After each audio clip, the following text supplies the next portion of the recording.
So ESPN ranked the players that benefited the most from the draft for each team. For the Browns would be Myles Garrett, and that's not a surprise, I don't think. No, it's not, because coverage, right? That's what the Browns really focused on. They got Greg Newsome. They made their coverage better. In free agency, I know this was about the draft, but they focused on coverage in free agency too. They added a lot of pieces. Jeremiah Owusu-Koramoah is going to help them in coverage. And that's going to give Myles Garrett a little bit more time to get home. And I think that's a big thing. That's always the debate, I think, in football. And there's a lot of people out there now that'll say coverage is more important, or, corners are more important than edge rushers. Coverage is more important than pass rush.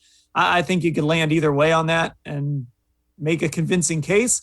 But the bottom line is, if you can get to the quarterback quicker, it's going to make coverage easier. If you can cover longer, it's going to make getting to the quarterback easier. It's all going to work hand in hand, and I think it's going to benefit Myles Garrett in a big way. I think the Browns added some playmakers on the defensive side of the ball, so Myles Garrett, you cannot focus all the attention of your offensive line and offense on trying to stop him, because there are now other guys that can hurt you on the Browns defense.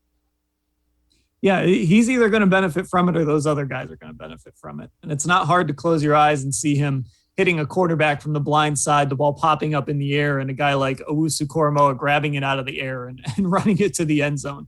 We saw Ronnie Harrison do that in Cincinnati last year. He didn't finish the play, but he recovered a fumble and returned it, and it helped the Browns in that shootout. So those are the sorts of things that having those playmakers all over the place. Now when Myles Garrett makes those impact plays, even if he doesn't get the sack, if he just affects the quarterback, all those guys are going to benefit from that too. So I think this definitely benefits Myles Garrett, but I think in the end, we're going to look back on this and say, it was Myles Garrett that made all of those guys better too.